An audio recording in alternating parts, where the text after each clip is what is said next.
TC, we've got lots of ground to cover. Ready for this list? MiGs, Big Mac, pump prices, CNN, and P22.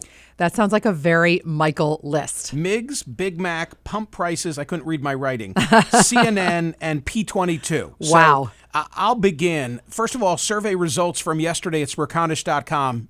Big voting yet again. All these Ukrainian survey questions are getting a lot of result. Is wall-to-wall coverage of the war in Ukraine due more to the race of the combatants or the risk of nuclear war? 69.51% said it's nuclear war. 30.49% said it's about race. Today's survey question: should Poland transfer its MiG-29 fighter jets to Ukraine despite Russian warnings that it would be seen as a provocation? I mean, here's the very short version. Ukraine needs the fighter jets. Poland and the United States want them to have them. The issue is how to get it done without provoking Putin. It seems like a shell game of sorts. I mean, I keep asking, what difference does it make if we directly hand them over or go through this elaborate transfer process? He's going to know they're coming from us. And at some point, if you're handing over fighter jets, is it really different than who flies them? As I came on radio air this morning, here was the situation according to Politico Playbook. A proposal to provide fighter jets to Ukraine is in complete disarray after the Biden administration vetoed an attempt by Poland to hand over a fleet of MiG-29 planes to the Ukrainian Air Force.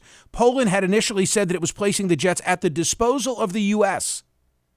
to give them to Ukraine free of charge so that it could increase its defenses against the Russian invasion. But overnight, Pentagon Press Secretary John Kirby issued a statement flatly rejecting the plan amid concerns that it would effectively draw NATO into a direct conflict with Russia. So that's the dance that we are going through, how to be supportive, but not so supportive that NATO is drawn in and Putin sees it as an act of provocation. I'm asking at Smerconish.com today whether that transfer, however it gets done, should get done despite Putin's warning that this would be seen as a provocation. So I've got a couple of different sources. NBC News was one. CNN's coverage was another that are posted in today's daily Smerconish.com newsletter. TC? Another one from Smerconish.com newsletter, this one via Radio Free Europe. The headline, McDonald's to close restaurants in Russia, says conflict has caused unspeakable suffering. The global fast food chain McDonald's has announced it is temporarily closing all 850 locations inside Russia as the number rises of Western businesses that abandoned Russia after its unprovoked invasion of neighboring Ukraine. Quote, the conflict in Ukraine and the humanitarian crisis in Europe has caused unspeakable suffering to innocent people, McDonald's CEO Chris Komsinski said in a statement obtained by Radio Free Europe. McDonald's has decided to temporarily close all our restaurants in Russia and pause all operations in the market, the statement said. The burger giant said it will continue to pay its 62,000 employees in Russia, quote, who have poured their heart and soul into our McDonald's brand. Well, the Russians may try and squelch word of what's really transpiring in Ukraine, but surely the Russian people will notice the absence of the Golden Arches and Starbucks for that matter. I made sure that this story was posted in the newsletter today for a variety of reasons. Number one, because it's very significant. All of the news about American businesses pulling out, ceasing their operations is significant. But there's an additional reason here. Tom Friedman, the three-time Pulitzer Prize winner from the New York Times, who was a guest of mine on CNN just last Saturday, wrote a column in 1996. And it's one of these columns, you know, there aren't too many like it, where events happen in the world and you find yourself gravitating back and rereading what was said at the time. This was under the headline, Foreign Affairs Big Mac. And he apparently was at Hamburger University. I remember speaking in Chicago just before COVID hit at a city winery that was across the street from Hamburger University. I presume that's where he was. In other words, it's the McDonald's educational facility. And he said, I've had this thesis for a long time, and I came here to Hamburger University at McDonald's headquarters to test it out. The thesis is this: no two countries that both have a McDonald's have ever fought a war against each other. This is Friedman in 1996. He said, the McDonald's folks confirmed it for me. I feared the exception would be the Falklands War, but Argentina didn't have its first McDonald's until 1986, 4 years after that war with Britain. Civil wars don't count. McDonald's in Moscow delivered burgers to both sides in the fight between pro and anti-Yeltsin forces in 1996. Further along, he quotes James Cantalupo, the president of McDonald's International, its de facto Secretary of State, with what might be behind the Golden Arches theory of conflict prevention, which stipulates that when a country reaches a certain level of economic development, when it has a middle class big enough to support a McDonald's, it becomes a McDonald's country. And people in McDonald's countries don't like to fight wars. They like to wait in line for burgers. Or as Mr. Cantalupo put it, we focus our development on the more well-developed economies, those that are growing and those that are large, and the risks involved in being adventuresome for those growing economies are probably getting too great. So perhaps, I think there have been some exceptions since Friedman wrote this in 1996, but it would appear that the McDonald's theory of conflict ends with what's going on, Russia invading Ukraine. Headline from USA Today, gas prices jump 8 cents one day after breaking record. Diesel prices now highest ever. One day after the record for the average cost of gas nationwide was broken, prices at the pump continued to climb on Wednesday, jumping an average of 8 cents. The national average for regular gallon of gasoline is now $4.25, according to AAA. On Tuesday, the cost was $4.17, breaking the July 2008 record of $4.11, which would be around $5.25 today when adjusted for inflation. From my home to Washington, D.C., my home outside of Philadelphia to Washington, D.C., it's 140 miles. I had a full charge. I actually went into Philadelphia, delivered my CNN show, kept driving to Washington, D.C., drove all the way home on Sunday. I did this this past weekend. Probably cost me $20. Probably cost me $20 in terms of my charge. Hate to rub it in, but I can't help but observe the impact this is going to have on electric vehicles, especially with an F-150 coming out that will be electrified. I'm raising my hand because I have a question. I've noticed that of some gas stations around here, there's a discrepancy even a few miles away. I don't get it. Okay, so are they just saying, taking advantage? Right. Are they gouging? Don't know, TC. You ask an excellent question. And we have a diesel. Joey drives a diesel, so believe me, we're keeping a close eye. Diesels will go forever. Right, but you got to fill them up. I had a diesel car with 200,000 miles on it, and it was the body, not the engine, that caused me to have to make a change. Totally love it. That's why we have it, but the prices are going to be eye-raising. I have a series of survey results. The first, which is predicated on what you just said, which is the rising gas prices. So this is from the Wall Street Journal. Their survey taken before the president's announcement yesterday about putting an end to Russian oil imports. 79% of Americans say they support a ban even if it means paying higher energy prices. Just 13% oppose a ban. Eric X shared with me some data yesterday about the disparate impact of rising fuel prices based on your economic status. He'll be disappointed in me for doing a poor job of explaining it, but this is something that is felt the most, rising fuel prices, by those who can least afford it. Or said differently, it tends to be a drop in the bucket for wealthier Americans. Anyway, 79% of Americans support such a ban, even if it means paying higher prices. Just 13% oppose it. Quinnipiac, if it weren't Quinnipiac, and I respect them, I don't know that I would have posted this at Smerconish.com today, but I did. It's from Mediaite. It's a survey about the percentage of Americans who say they'd stay and fight if Russia invaded the U.S. And there's a sharp division according to party affiliation. 68% of Republicans would stay and fight. 57% of independents would stay and fight. 52% of Democrats would leave the United States, or said differently, 40% would stay and fight. 8% said they weren't sure. So pretty big difference. And I guess it fits a stereotype of sorts, right?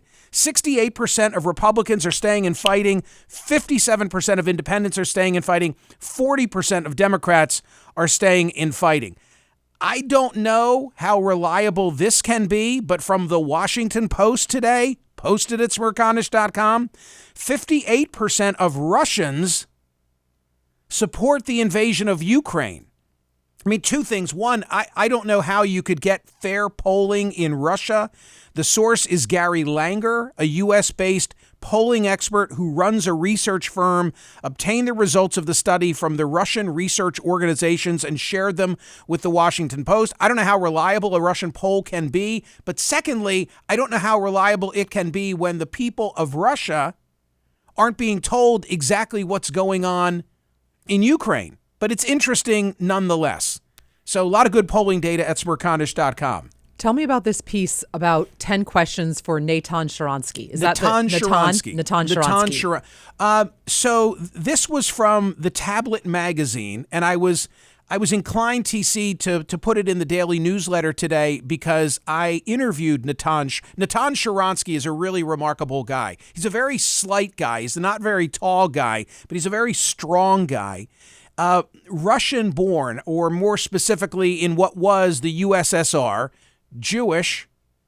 He is a human rights activist today. He was accused by the Russians in the midst of the Cold War, toward the end of the Cold War, as being a spy. And he was, if I say this, people may remember Natan Sharansky and his place in the Cold War. But he was very famously released on a bridge that I want to say separating East and West Germany, told me a funny story about what he was thinking and what he said to his Russian captives as they released him to walk to freedom.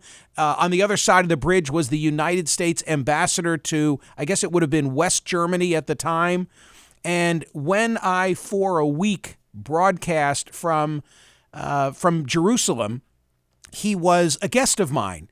My Israeli hosts provided me all of these extraordinary guests, and he was one of them. But in this interview with the Tablet, I thought the following was most interesting. He talked about individuals with whom he had been in prison.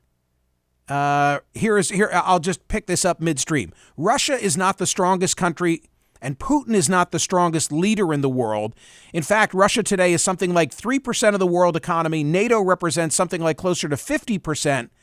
And here it is very important to understand Putin's psychology, says Natan Sharansky, who had been imprisoned in the USSR for spying, allegedly, reportedly. From my time among criminals in prison, I know very well that the one who's the ringleader in the cell is not the one who's physically the strongest, but the one who is ready to use his knife. Everybody has a knife, but not everybody is prepared to use it. Putin believes that he is willing to use the knife and the West isn't, and the West can only talk even if it is physically stronger. So that's the Natan Sharansky piece. Read it from the Tablet. It is posted at Smerconish.com. That is sort of all of the Ukraine-related news in a nutshell. Many more stories are posted there, but that's the essence of what you'll find today at Smerconish.com. So does that mean that we can now talk about CNN? Because I'd like to ask you about a couple stories. Well, they're posted at the website and in the newsletter. TC, if it's posted at the website and in the newsletter, it is fair game. And even when I question whether I should put a CNN-related story in the newsletter, I feel like I'm obliged to do it because we got 65,000 subscribers and people are expecting balance from me. Okay. So I can't dodge. So there you go. Go ahead. Daily Beast headline at Smerconish.com and the newsletter, CNN's new boss signals for truce with Fox News. And here's the lead. In addition to fixing their morning show where ratings have plummeted and deciding what to do with a bloated CNN Plus due to launch later this month, Licht, that's Chris Licht, faces a tough challenge in filling the primetime hour once occupied by Cuomo. So again, I'm it's going the to question. stop there. And It's the question of what to do with the 9 o'clock CNN hour. well, it seems like there are a lot of questions from the Daily True. Beast, and But quite that's quite high on the vibrantly explained. But that is high on the list, and it hasn't been brought up here for at least 4 or 5 days. So, what I found interesting about people are still asking. What I found interesting about the Daily Beast coverage is that the name put into the mix, the two names put into the mix, and no surprise to us because when this all first happened, we discussed them. Yep. Chris Wallace being number one and Brian Williams number two. I don't know if Chris Wallace, I mean, he's older. I don't know that he kind of, came over for this. It's very disruptive and really a long day if you're doing 9 p.m. When I was guest hosting what had been Chris Cuomo's slot, I mean, for me, my day, I couldn't decompress and relax till about 11 o'clock at night. And maybe that's a psychological thing about me, but I think if you were doing it all the time, see, Michael, you were doing it with a morning radio show, which is crazy. So if that was your full-time gig, your whole day would be shifted. You would be free. I mean, you would have to allow yourself to have your morning. Do that. I know. Yeah, that would be very hard for you, but I think that's what people do. Why I'm not suited for that time slot. Got to get over with. I think it has to do with the fact that for nearly a decade, as you well know, because you were with me, I did morning drive. Sure. Which was a 3 a.m. wake up. Okay, you got up at 3, you nailed the show, and at least then you're beat, but at least you had some part of your day to live your life. For me, having a 9 p.m. television program, it would always be hanging over me. Like you would say, TC, you could go play golf. Yeah, you got to work out, you got to have breakfast, you got to be with your kids, you got to be with your I would be on my mind. I know, but that's your psychology. We're off on a tangent. The point is, I am not surprised if the report is true that they would consider Chris Wallace. I mean, he's an A-list guy. Right. He's now on your team.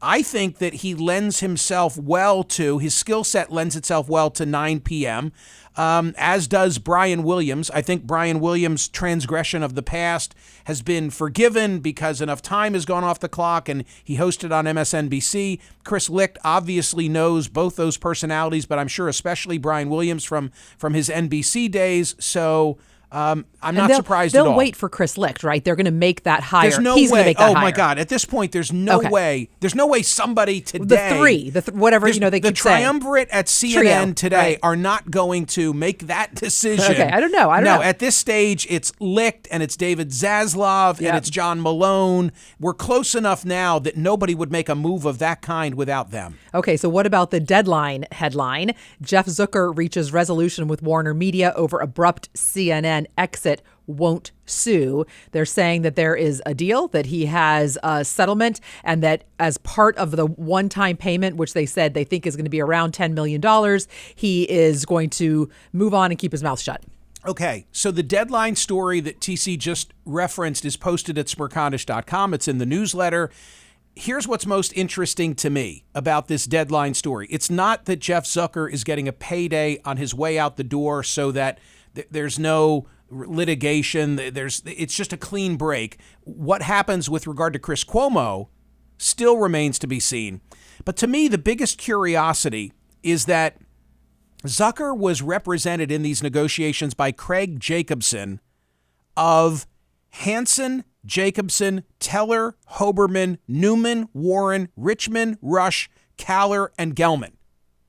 Wait, who still has a law firm with 1, 2, 3, 4, 5, 6, 7, 8, 9, 10 names in it? And by the way, I love it. It's a throwback. When I left government service, I want to work there, and joined the Beasley firm, the legendary trial lawyer firm of James E. Beasley. The Beasley firm was called Beasley, Casey, Colleran, Erbstein, Thistle, and Klein. Beasley, Casey, Colleran, Erbstein, Thistle, and Klein. But that's only 6. I made a business card. I had a business card of mine when I joined the firm, laminated so that it would be a luggage tag. You ever do that, right? So that it would be my business card right on my briefcase. So I have that laminated version somewhere. It's like my last business card with all those names. When I was in law school, I clerked at a firm that was called Dilworth, Paxson, Kalish, and Kaufman. And I can still picture this very attractive African-American middle-aged woman. She was always very dignified in her appearance, and she had this very warm voice. And I can just picture her. I can't remember her name, but I can picture her picking up the phone. Dilworth, Paxson, Kalish, and Kaufman. Dilworth, Paxson, Kalish, and Kaufman. Okay, but that's what I'm thinking about these 10. Does someone pick up the phone and say that? TC, we will have to. You will have to call them and record it. I can't imagine that someone says Hanson, Jacobson, Teller, Hoberman, Newman, Warren, Richmond, Rush. You know what they say? They say law office. Right. Yeah. I know. But I love it because the Beasley Law Firm is now just the Beasley Law Firm. And Dilworth, Paxson, Kalish, and Kaufman is now just Dilworth. And there's been this whole branding sort of narrowcast where everybody goes to one word. Okay, but is it 10 egos? Honest to God, I know you think I'm really interested in Zucker getting paid $10 million. God bless him. I hope he did get it. I hope he got $20 million. But that is not, to me, the most interesting part of the story. It's the name of Hoberman, Newman, I love Warren, it. Richmond, Rush. I love it. You can't even say it in one breath. Yeah, very cool. Okay, we can't end the show without the best headline from Smerconish.com and the newsletter.